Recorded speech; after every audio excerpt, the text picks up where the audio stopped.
ಇವತ್ತು ಕಲಬುರಗಿ ನಗರದಲ್ಲಿ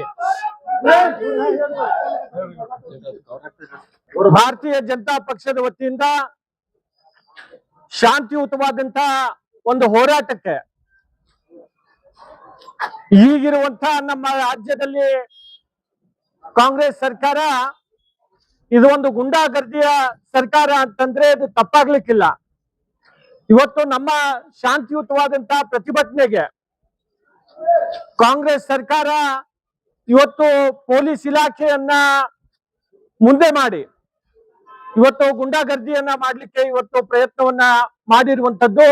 ಇವತ್ತು ಅನೇಕ ಜನ ನಮ್ಮ ಕಾರ್ಯಕರ್ತರನ್ನ ಬಂಧಿಸಿ ನಮ್ಮೆಲ್ಲರನ್ನು ಕೂಡ ಇವತ್ತು ಠಾಣೆಗೆ ಇವತ್ತಿನ ದಿವಸ ಕರ್ಕೊಂಡು ಬಂದು ಇವತ್ತು ನಿಲ್ಲಿಸಿದ್ದಾರೆ.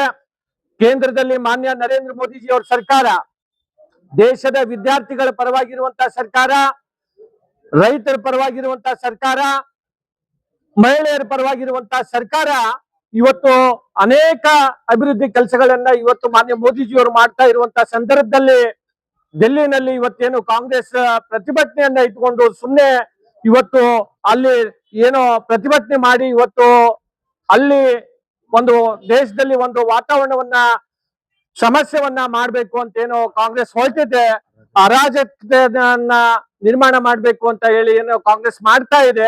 ಅದನ್ನ ಖಂಡಿಸಿ ಇವತ್ತು ನಾವು ಇಲ್ಲಿ ಪೊಲೀಸ್ ಕಚೇರಿ ಎದುರು ಕೂಡ ಇವತ್ತು ನಾವು ಪ್ರತಿಭಟನೆಯನ್ನ ಮಾಡ್ತಾ ಇದ್ದೇವೆ. ಇವತ್ತು ಮುಂದಿನ ದಿನಗಳಲ್ಲಿ ಕಾಂಗ್ರೆಸ್ ಇಲ್ಲಿ ನಮ್ಮ ರಾಜ್ಯದಲ್ಲಿ ಏನಾದ್ರೂ ಸರಿ ಹೋಗ್ಲಿಲ್ಲ ಅಂತಂದ್ರೆ ಇನ್ನೂ ನಾವು ಉಗ್ರವಾಗಿ ಇವತ್ತು ಮುಂದಿನ ದಿನಗಳಲ್ಲಿ ನಾವು ಪ್ರತಿಭಟನೆಯನ್ನ ಮಾಡ್ಬೇಕಾಗುತ್ತೆ. ಮತ್ತೊಮ್ಮೆ ನಾನು ಪೊಲೀಸ್ ಇಲಾಖೆಗೆ ಹೇಳಿಕೆ ಬಯಸ್ತಾ ಇದ್ದೇನೆ, ನಮ್ಮ ಕಾರ್ಯಕರ್ತರನ್ನ ಯಾರಾದ್ರನ್ನ ಕೂಡ ಇವತ್ತು ಸಾರ್ವಜನಿಕರನ್ನ ತಾವು ತೊಂದರೆಯನ್ನ ಪೊಲೀಸರಿಗೆ ಮುಂದೆ ಇಟ್ಟು ಇವತ್ತು ಏನಾದ್ರೂ ತೊಂದರೆ ಕೊಟ್ಟಿದ್ದೆ ಆದ್ರೆ ನಾವು ಮುಂದಿನ ದಿನಗಳಲ್ಲಿ ಕಲಬುರಗಿಯನ್ನ ಬಂಧನ ಮಾಡ್ಬೇಕಾಗತ್ತೆ ಅಂತ ಮಾತನ್ನು ಕೂಡ ನಾನು ಈ ಸಂದರ್ಭದಲ್ಲಿ ಹೇಳಿಕೆ ಬಯಸ್ತಾ ಇದ್ದೇನೆ.